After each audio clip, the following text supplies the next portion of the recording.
os nossos formatos, inclusive de YouTube, estão caminhando muito para esse pensamento também de inteligência artificial, de conseguir entregar com assertividade para esse propósito, não só em relação a quais são as pessoas alcançadas, mas também que tipo de formato desse anúncio vai ser entregue para cada pessoa.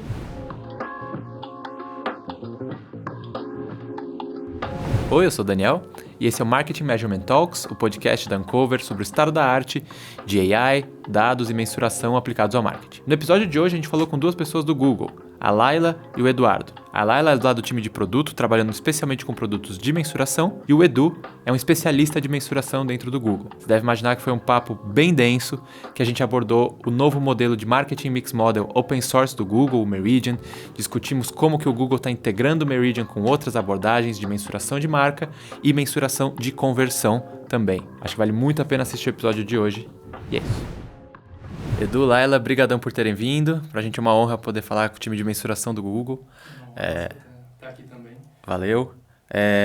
Acho que o papo hoje vai para muitos lados, mas eu queria começar bem do começo, porque muitas vezes a gente começa a discutir mensuração, mas é muito importante a gente saber o que a gente está mensurando, né? Tem um consumidor do outro lado se comportando e a gente está tentando entender como que é a relação dele com o anúncio, com uma plataforma, com o conteúdo.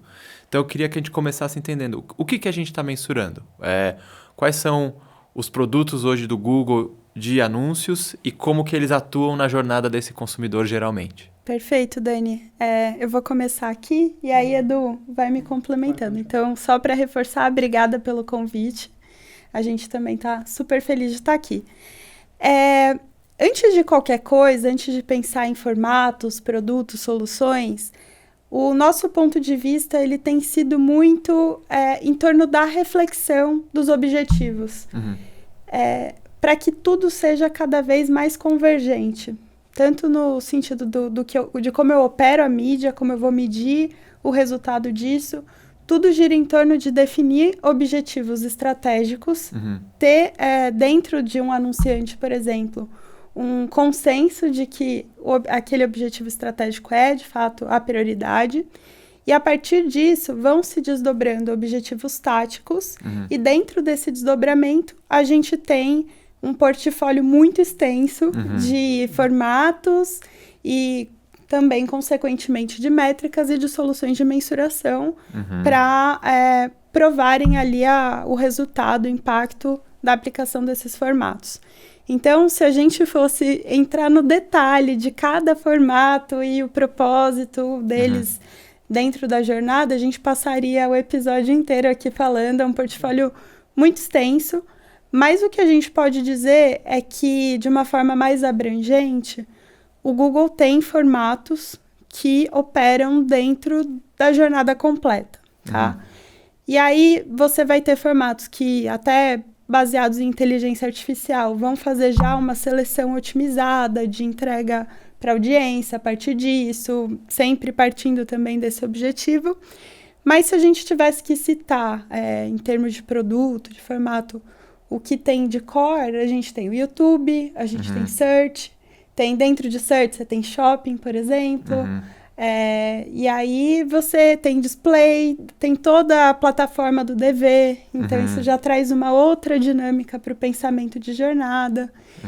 E dentro desse viés aí de reflexão do objetivo, o mesmo formato, ele pode ter funções diferentes. Então, eu tenho o display. Display, ele vai atender a uma campanha de branding ou a uma campanha de performance.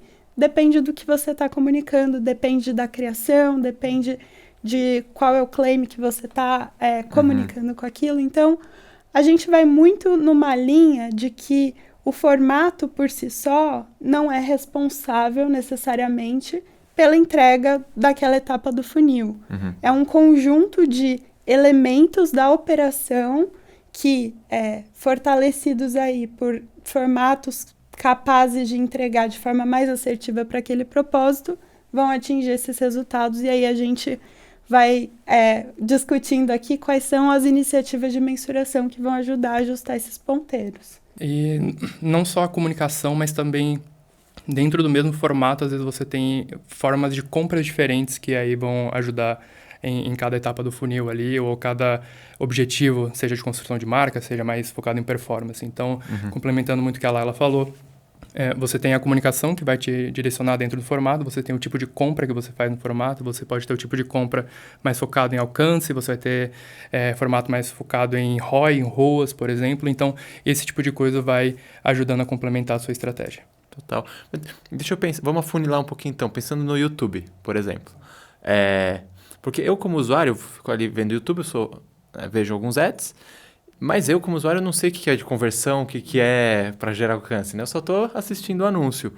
O que muda estruturalmente num anúncio, na forma de compra e na forma como esse anúncio vai funcionar, se ele está cumprindo um objetivo de alcance e construção de marca ou se ele está cumprindo um objetivo de conversão? Pensando no YouTube como um exemplo, assim.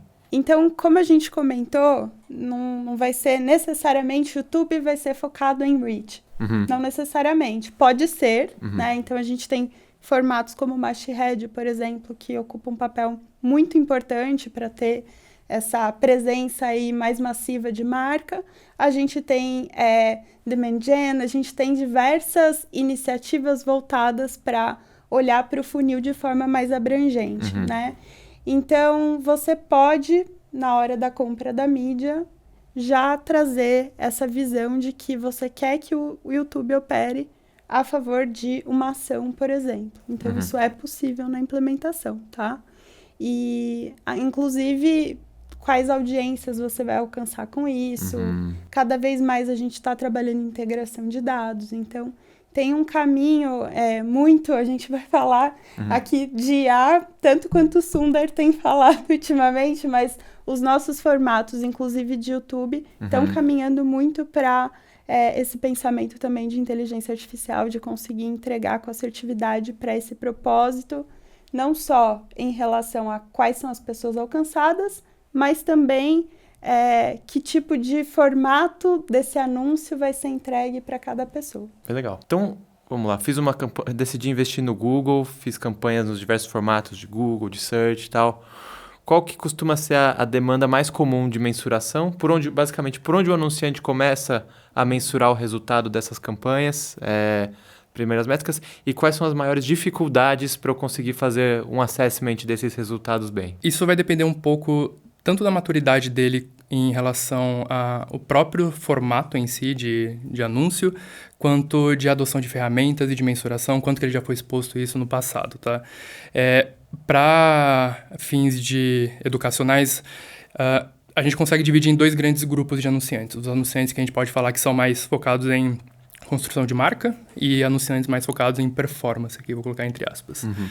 Para anunciantes focados em performance, eles normalmente vão focar em olhar para ROI e aquela atribuição ou entender o resultado imediato daquela ação. Então, a gente vai ter, por exemplo, os modelos de atribuição dentro das nossas ferramentas, dentro do GA4, por exemplo, e a gente vai ter também as nossas ferramentas que ajudam eles a entenderem, por exemplo, a incrementalidade daquele formato.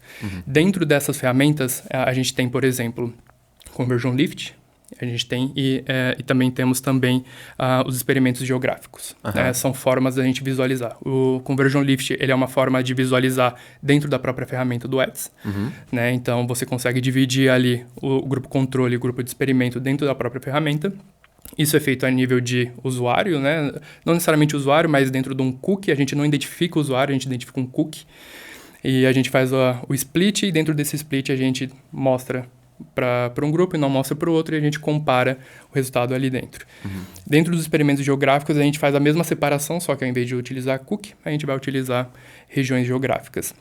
E aí a gente compara os resultados. Essas são as formas da gente visualizar, por exemplo, a incrementalidade disso. Dentro das ferramentas, por exemplo, do GA4, a gente vai ter formas de visualizar o resultado atribuído. Esse resultado ele pode ser tanto determinístico, né, que é realmente identificar que aquele usuário passou por um determinado canal de venda, ou ele pode ser mais probabilístico, onde a gente vai pegar os sinais que a gente tem à nossa disposição para fazer uma modelagem e entender o que realmente está acontecendo ali.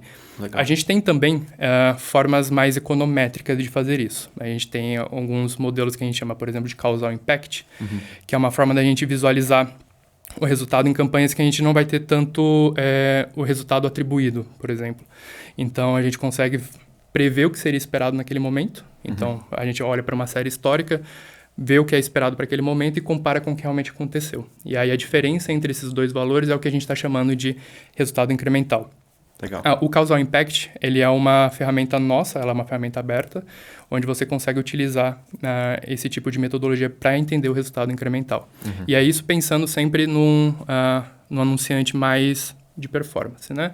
Não significa que um anunciante focado em marca não possa fazer isso, mas é muito mais comum ver esse tipo de coisa. Para anunciante mais focado em construção de marca, a gente tem outras ferramentas que auxiliam, tá? Eles costumam mais olhar para métricas de construção de marca mesmo, assim. Então, se está tendo lembrança de marca, se estão lembrando do anúncio, se está crescendo, por exemplo, o Ad Recall, se está aumentando o reconhecimento da marca, e para isso a gente tem ferramentas também. Então, a gente vai ter o Brand Lift, que ela vai comentar mais para frente também. O Brand Lift, ele funciona muito parecido como o Conversion Lift, mas olhando para métricas de marca. A gente vai ter o Search Lift, que vai olhar para ver se o volume de busca daquele conjunto de palavras que você compra está aumentando também. Então, você tem essas ferramentas que auxiliam a identificar se o processo de construção de marca daquela campanha ele está acontecendo. Mas a gente sempre entende que não é um ou outro, né? A gente está separando aqui para ser um processo um pouco mais didático, mas é sempre um processo mais integrativo, né? Então, a gente entende que para você conseguir visualizar todo o resultado de forma mais acurada e precisa, é importante você misturar um pouco de atribuição. Você olha para experimento, você olha para resultados mais atitudinais, você olha para um MMM, porque assim você vai ter uma forma de realmente entender qual que é o resultado holístico da sua campanha, da sua estratégia de marketing. Bem legal. E aí, vou fazer um gancho aqui para responder a sua pergunta em relação às dificuldades. Elas estão muito associadas a um entendimento do objetivo, né? Independente de ser um cliente mais orientado à marca ou mais orientado à performance, às vezes no processo fica confuso entender o que deveria ser um termômetro de sucesso da campanha. Então, para as campanhas, o Edu trouxe um ponto que a gente tem batido muito, que é tentar acabar com esse pensamento binário de que a gente vai construir marca ou gerar resultado de negócio. Tem uma dicotomia temporal, naturalmente, mas como a gente faz com que marca faça parte da discussão estratégica, né? Então, além dos estudos que a gente chama de estudos de qualificação, como o Burnlift, a gente olha muito para análise de eficiência de mídia também. Então, a gente tem algumas ferramentas que a gente fez uma parceria com a Kantar para comprar a base de dados de TV do Ibope e conseguir entender, por exemplo, qual foi a entrega de alcance e frequência em uma campanha no YouTube e na TV. Não necessariamente para falar só sobre rentabilidade, mas também para falar sobre aumento de assertividade no target, Legal. sobre como dimensionar a dispersão, como entender o papel de cada canal de mídia para atingir um objetivo de TRPs, por exemplo. Então, tem um caminho, às vezes a gente fala bastante que é menos sobre o modelo de operação e é mais sobre qual é o uso mais avançado que eu tenho daquelas métricas que já estão ali na minha mão. Então, tem alguns caminhos que a gente tem batido também, pensando num fluxo que parte, aí pensando mais nessa orientação de marca, né? De eficiência de mídia, de qualificação e de resultado de negócio. Total. Tudo dentro do Até porque é isso, né? Mesmo a gente usando um sinal de marca, a gente tem que entender qual mídia está mais maximizando esse sinal de marca, né? E aí um segundo step que é como que esse sinal de marca está gerando resultado de negócio, né? Mas acho que vou separar, que a gente falou bastante coisa, então vou separar didaticamente igual vocês, em conversão e marca. Você mencionou conversão, a atribuição, que geralmente é o resultado mais determinístico, né? Se o cara clicou, comprou diretamente. E os experimentos, Consumer Lift e geográfico. Quando vocês realizam um experimento, qual que é o sinal que você costuma receber de volta? Ou seja, só para deixar muito claro, eu sou um anunciante, quero fazer um experimento, quero saber de forma bem prática como que vai funcionar a realização desse experimento e qual que é o sinal do consumidor para eu saber se uma campanha deu certo ou não. Legal. Aqui também existem alguns sinais possíveis, tá? E isso vai depender do objetivo geral da campanha. Quando a gente está falando conversion lift, a gente está falando de sinais de conversão, e aí a gente pode discutir o que é uma conversão, né, para um cliente, né? Pode ser uma venda, pode ser resultado de receita, às vezes pode ser uma microconversão. Por exemplo, se a gente quiser fazer um conversion lift para uma campanha que é um pouco mais de consideração, meio de funil, faz sentido a gente olhar, às vezes, para uma microconversão, que não é necessariamente aquela conversão final, que é o cara colocar, sei lá, o produto num carrinho e já ir para o pagamento. Pode ser alguma coisa um pouco mais para trás ainda, que não é tão direto.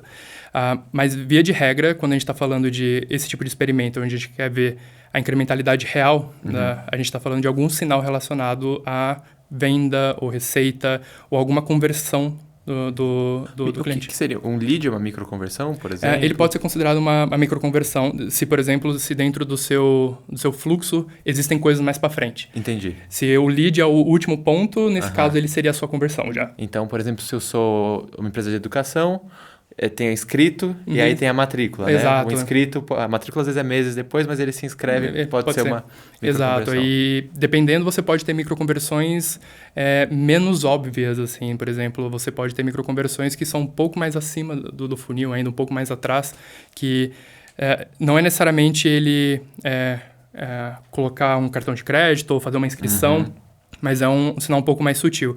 Mas esse é um processo que depende de caso a caso, de business para business, e a gente consegue procurar e ajudar o cliente a achar essa microconversão. Às vezes vira uma discussão semântica.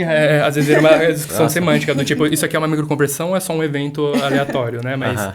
Em qualquer projeto de mensuração, discutir a variável dependente, para mim, é o ponto mais crítico, que é o ponto que a Laila começou falando, qual que é o seu objetivo com aquilo. Porque, às vezes, por exemplo, no caso de uma automotiva, putz, todo mundo quer vender, mas às vezes entre o cara gerar uma microconversão e a venda na concessionária, tem um monte de coisas que não é papel da mídia, né? Exato. Então, definir, acho que isso é um problema até pra gente comunicar muito para os anunciantes. Pensar muito em qual que é a métrica, qual a variável dependente dessa modelagem é super crítico, né? Super, assim. E aí, vamos fazer uma campanha um pouco mais focada em construção de marca. A minha variável dependente, às vezes, é lembrança de marca. E não significa que eu não vou olhar venda no final, mas o que você está olhando ali no curto prazo é se as pessoas estão lembrando mais da sua marca, etc. A gente sabe que isso vai gerar no final, mas o que você tem que acompanhar, às vezes, é um processo um pouco mais intermediário. Então, esse alinhamento é importante. E, às vezes, até a reflexão de que tudo faz parte da mesma conversa. Sim. Porque às vezes a gente vê que, dependendo do tipo de sinal, de métrica, isso fica com um time mais ligado à operação. E aí o time mais estratégico vai olhar para esses KPIs mais de longo prazo. E às vezes não tem a conversa entre esse sinal diário que tem uma correlação ali muito explícita com o impacto final. Sim. E nem sempre existe uma conversa ali dentro das operações. Isso também é um desafio. Ainda mais, por exemplo, vamos voltar para o exemplo da automotiva, né? Sim. Às vezes o cara tá olhando para a receita. Quando você, entre o cara, não sei, ter uma microconversão ali, manifestar o interesse em comprar um carro, fazer emplacamento e ele pagar, às vezes você tem um ano. E aí o cara estratégico tá olhando para o faturamento, que vai acontecer um ano depois, que é de uma ação que aconteceu, e quem está comprando a mídia, quem está na operação, está olhando para um sinal muito mais imediato. Bem legal. Agora para a Laila. Então, falamos de conversão, growth.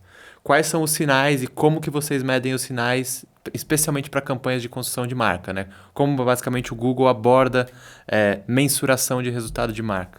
Perfeito. Então, a gente vai muito em torno desses 3 blocos que eu comentei, de eficiência de mídia, qualificação e resultado de negócio.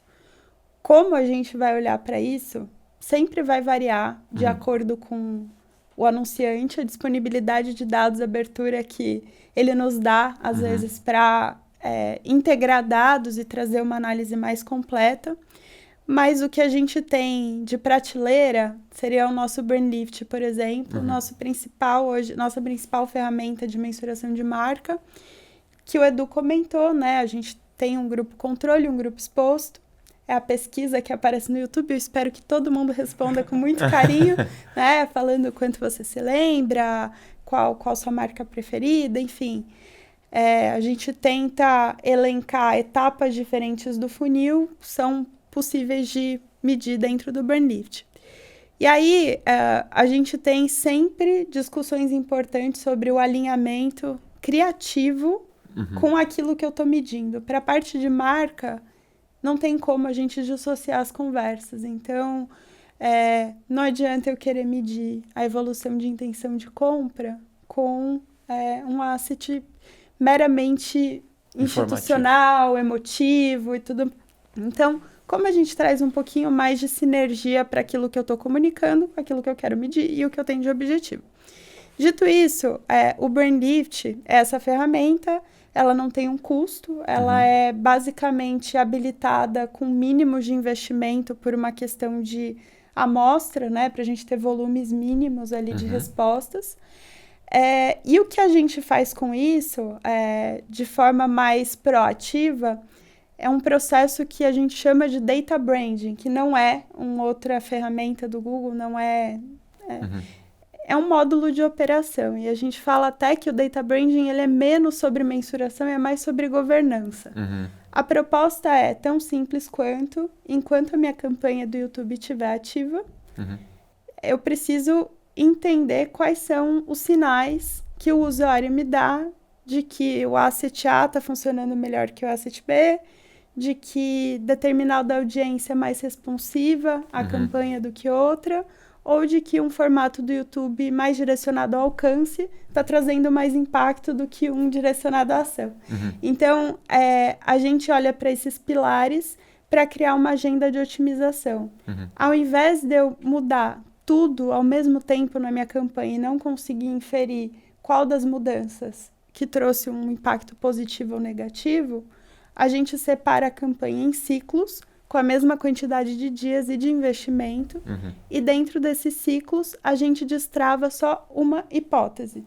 Então, e essas hipóteses elas giram em torno desses exemplos que eu te dei, de criação, né, variação do mix de formatos e composição da audiência. Parece que 3 coisas são, nossa, vai dar para fazer um pouquinho ali. Não, tem uma infinidade de hipóteses dentro desses 3 blocos e a gente consegue fazer esteiras bem longas ali de otimização. E as métricas que a gente usa, porque tem o BurnLift tem diversas métricas. Tem 2 que são as minhas queridinhas ali, que a gente usa para otimizar. Uma são os lifted users, então é como se ao invés de eu falar que eu tenho lift de 30%, eu falo, tô liftando 3 milhões de pessoas. Então eu trago uma dimensão mais tangível de quanto a campanha está influenciando de fato. E eu tenho o custo por lifted user, que vai me trazer uma dimensão de eficiência. Para branding é um grande diferencial, né? Porque a gente sempre olhou historicamente para impacto. A partir do momento que eu tenho uma dimensão financeira, eu consigo embutir um pensamento de otimização nisso. Posso te pedir um exemplo prático, assim, de algum... Não precisa falar anunciante, mas algum caso, como que funcionou vocês rodarem um brand lift e isso mudou uma decisão de campanha do cara? Uma otimização, né? Claro. Que é difícil otimizar branding no fim do dia. Vou contar aqui um exemplo porque ele é externo, então a gente pode falar sobre ele. A gente fez um projeto com a Samsung para o lançamento do S23 na época. E aí, dentre os testes que a gente estava fazendo, a gente já tinha testado variação de assets, a gente já tinha testado os mix de formatos. E aí, a campanha já vinha com um briefing muito fechadinho em relação a audiências de territórios que eles ocupariam. Então, aficionados por música, né, gamers e sustentabilidade. Eram os territórios que já estavam mais fechados. E aí, a nossa sugestão para um dos ciclos de teste foi jogar ali no demográfico, só para ver o que acontecia. E a gente viu que começou a explodir a métrica de lifted users, deu um resultado muito alto. E fazendo um deep dive, não era o demográfico que estava explodindo. Dentro do demográfico, tinha um outro grupo de afinidades, que era de pessoas aficionadas por filmes, se não me engano, que não estava sendo considerada como um público-alvo da campanha. Então, a gente conseguiu olhar, né, o sinal que o usuário estava dando, de que ele estava sendo responsivo, engajando com a campanha e não necessariamente sendo inicialmente considerado. Ou seja, vocês tinham definido alguns territórios, mas ali na prática vocês descobriram um outro território, Exato. né, de aficionado por cinema, Isso. que estava super engajando com a campanha e conseguiram fazer uma otimização da campanha para... Isso, se eu não tivesse jogado no demográfico, eu não ia conseguir ver. Desculpa me ignorar. O que é jogar no demográfico? A gente, ao invés de trabalhar, porque a gente tem essas segmentações, a gente já consegue entregar para esse público de sustentabilidade e tudo mais. Então, a gente já trabalhava com essas audiências segmentadas. E aí, durante um ciclo de teste, a gente jogou para um 1849, Entendi. independente de ter os filtros iniciais ali de afinidades. E aí, dentro desse grande grupo, a gente fez uma outra análise para entender quais afinidades que estavam sendo mais convergindo. Isso. Que legal, que legal. Pô, bem sofisticado, bem legal.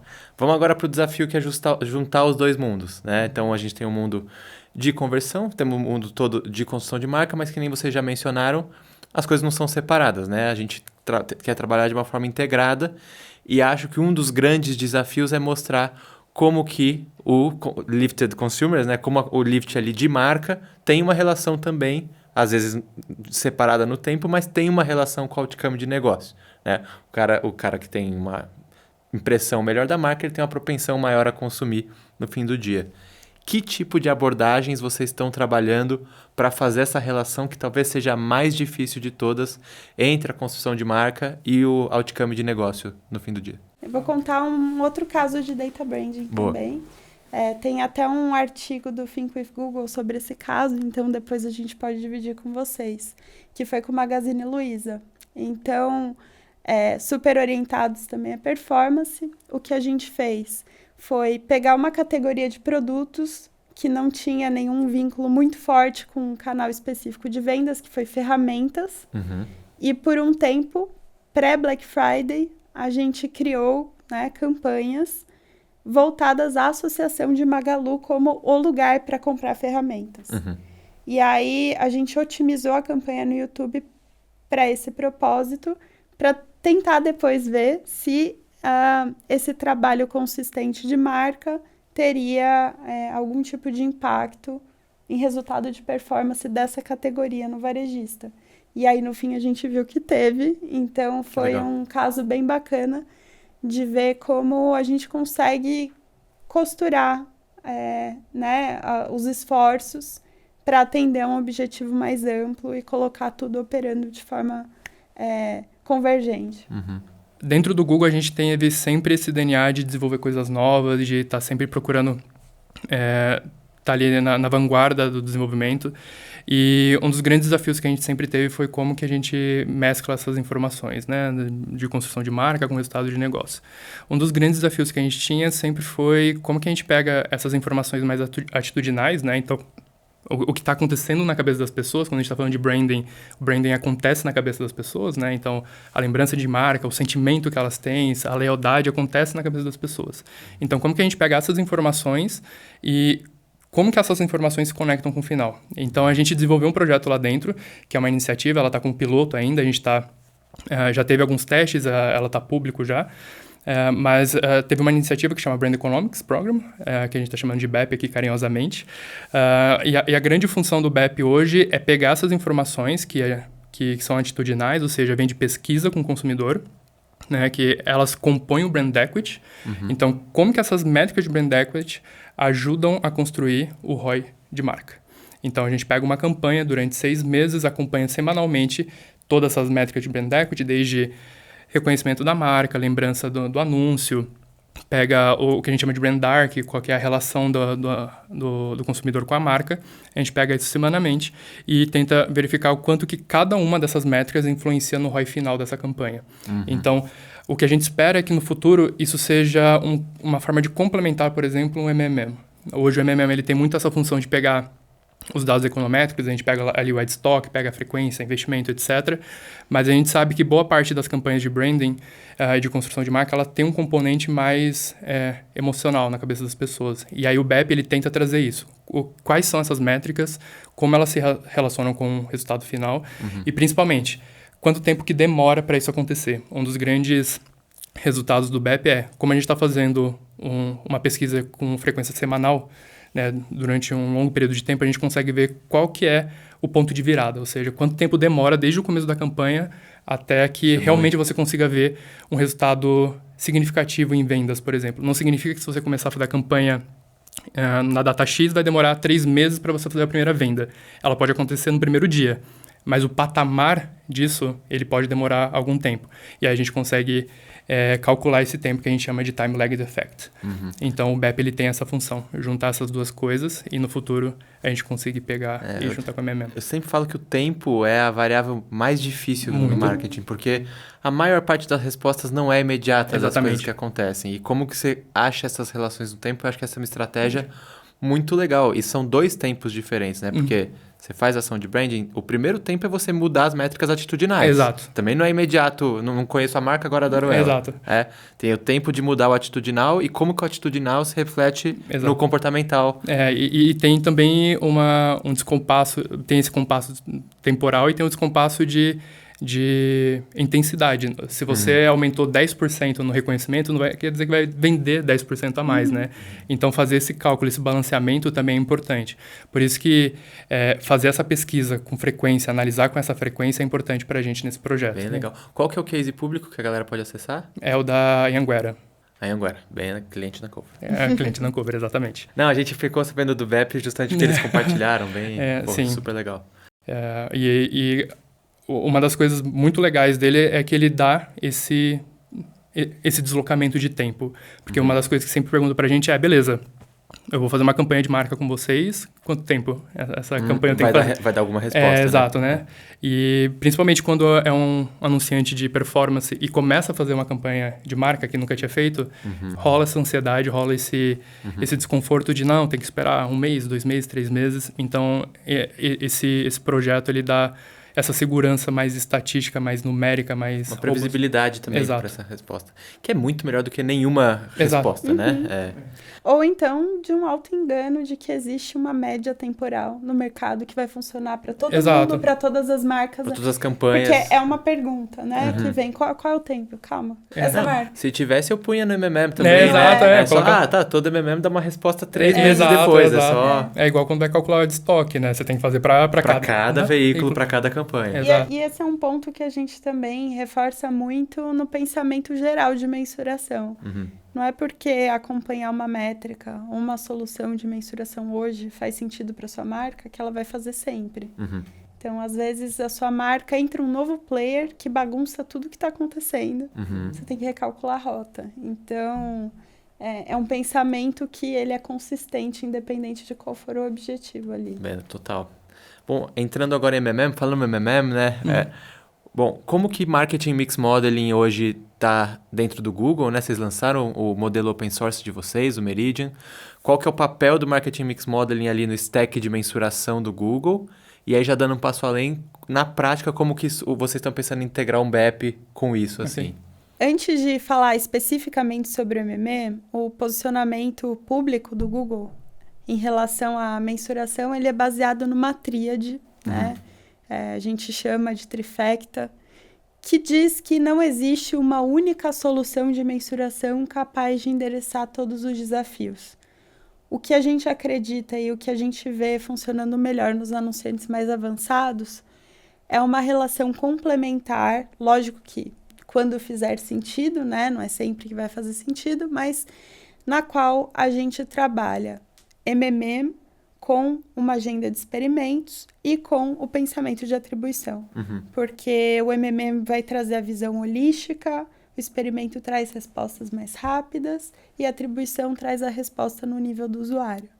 Então, o melhor dos mundos ali é onde a gente consegue calibrar uma informação com a outra. O posicionamento do Google em relação ao MMM sempre foi principalmente focado na qualidade dos inputs. Então, a gente disponibiliza para os principais anunciantes, né, de acordo com o nível de parceria com a gente, todo um histórico de dados da forma correta, com a granularidade exigida para um bom ser rodado. Por quê? Porque a gente vê que uma das partes mais desafiadoras é justamente a coleta de dados, é justamente garantir que a gente consiga ter uma leitura individualizada dos formatos sempre que possível. Então, antes a gente via, às vezes, um total digital, né, em MMMs. E hoje, assim, a gente já pode ter o YouTube quebrado por reach, a estratégia focada em reach, então a gente tem toda a quebra de formatos, a gente pode separar o que é DV do que é Ads. Então, todo esse pensamento de inputs, ele é muito importante para a gente sempre incentiva, né, que seja um processo cuidadoso e bem só atento. Complementando essa parte de inputs, para a galera entender, você pode imaginar que dentro do Google, que nem a Laila falou, tem tantos formatos e o consumidor vai responder a cada um de forma bem diferente. Se você soma o investimento de todos e joga no aquilo vai perder todo o significado, né? O cara tá respondendo a search de uma forma, a um DV de outra forma, e você tá tentando achar, somando as duas coisas e tentando achar uma resposta a isso, perde o sentido, né? Exato. E aí essa granularidade é o que acaba resolvendo. E aí a gente consegue também disponibilizar esses dados no nível diário. Então, quanto mais granular for, eu tenho mais flexibilidade para brincar com esses dados, o que eu quero agrupar, né? Até por questão de amostra, eu agrupo, o que eu quero quebrar, eu quebro. Então, esse é um ponto que sempre foi muito... a gente sempre foi muito vocal em relação a isso. E aí, mais recentemente, a gente lançou o Meridian, que é o nosso open source. Ele é um alpha, né? Então, é um produto super novo, que por enquanto está sendo liberado aos poucos para alguns anunciantes. E o Meridian, ele é um código. Hoje ele é um código de Python, tá? Então, a ideia é que a gente consiga oferecer alguns tipos de inovação no Meridian, focados em 3 pontos principais, tá? Se a gente tiver que diferenciar o Meridian dos outros MMMs que estão disponíveis no mercado. Então, o primeiro ponto é que a gente consegue ter uma visão um pouco mais acurada de upper funnel a partir de um recurso de modelagem de vídeo por alcance e frequência, ao invés de impressões ou investimento, tá? Então, aqui a gente já vai para um lado um pouco mais techniquez. Para quem já teve experiência com MMM, consegue dimensionar um pouco a diferença que isso poderia trazer nos outputs.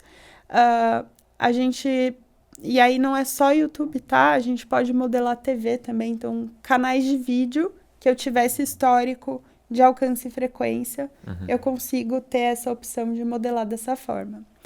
Um segundo ponto que é super importante, a gente sabe o quão desafiador é incluir search nos modelos.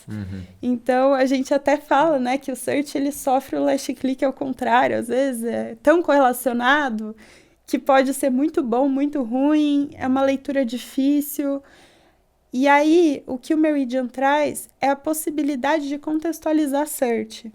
E isso é muito legal, porque a gente pode falar, por exemplo, qual deveria ser o protagonismo de search quando eu tenho TV simultaneamente. Qual deveria ser o papel de search quando está sozinho, ou quando está vinculado a uma campanha de YouTube.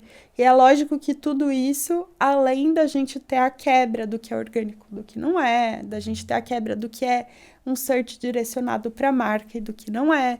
Então, essa possibilidade de contextualizar a variável de search, ela é muito importante também. E o terceiro ponto, para quem já está numa operação muito avançada de MMM e já faz uma integração de calibrar o MMM com uma agenda de experimentos, o Meridian vai facilitar esse trabalho a partir da possibilidade de criar experimentos e usar priors de ROI para fazer essa calibragem. Então, prometo, acabou o Techniquez aqui. Aham. Mas, além disso, a gente vai usar, né, no Meridian uma metodologia bayesiana. Então, é uma literatura que já é bem difundida no mercado e tudo isso está público. Então, já é possível acessar todos os papers mais técnicos e, em breve, ainda esse ano, a gente disponibiliza para o mercado. Pô, estamos ansiosos para colocar a mão no Meridian. Maravilhoso. Antes até da gente avançar, pô, o Meridian é um assunto super quente, então eu vou fazer umas perguntas para a gente entender sobre esses pontos. Na prática, hoje, um marketing mix model tradicional, investir ali no Google, coloco impressões e investimento no modelo, vou falar, essas impressões me trouxeram, então, 1 milhão de impressões me geraram 2 milhões de reais de vendas incrementais. Como que isso funciona quando a gente modela frequência e alcance? O que isso significa, essa mudança significa na prática? Eu vou falar, tal frequência me gerou, eu queria entender um pouco na prática, o que é o output de um MMM modelado nas variáveis com frequência e alcance? O pensamento vai muito em linha de como a gente consegue validar as curvas de saturação, por exemplo. Então, hoje, as curvas de saturação, elas vão trazer, em geral, ou investimento ou impressões, e quanto eu tenho de uplift a partir disso, né? E aí me corrijam se eu estiver errada aqui em algum ponto. Mas a ideia do Meridian é que essas curvas, elas já sejam mais qualificadas, trazendo com mais precisão o quanto de impacto o target daquela campanha teve e a que proporção foi esse impacto, para ser mais preciso na leitura desse retorno em venda. Pô, os anunciantes vão amar isso, tá? Assim, porque, então, pelo que eu tô entendendo, ali talvez o cálculo da contribuição de mídia, do ROI não vai mudar tanto, mas na otimização que é feita com a curva de saturação, porque hoje a gente otimiza volume de investimento e o anunciante pede toda vez, mas qual que é a frequência ótima, qual que é o alcance ótimo, e o que estão falando, o Meridian vai possibilitar que a gente, inclusive num target específico, maximize frequência ótima para achar qual que gera. Muito legal. E aí a gente, no Meridian, vai ter, né, um otimizador de investimento e essas curvas vão estar disponíveis também. Bem legal. Avançando agora para a segunda parte da pergunta, só para a gente concluir, que acho que é uma coisa, talvez olhando mais para o futuro, mas como que é essa ideia na prática de integrar o BEP, né? Só retomando, então, o BEP mensura ali o atitudinal da pessoa ao longo do tempo, e como que esse atitudinal, a impressão de marca, se reflete em vendas. Sim. O Marketing Mix Model, né? Eu tenho o histórico todo de investimentos e vou achar a correlação disso com as vendas. Como que eu conecto as duas coisas? Hoje não tem nada pronto ainda, ele está em estudo, a gente está desenvolvendo isso, mas a gente está pensando em 2 approaches, tá? Ambos são possibilidades, não tem nada 100% ainda.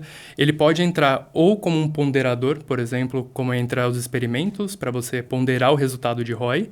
Então, você faria o BEP, você teria o ROI calculado em cima do BEP de uma campanha, por exemplo, de Upper Funnel, e aí você colocaria esse ROI de Upper Funnel especificamente como um ponderador dentro do seu MMM.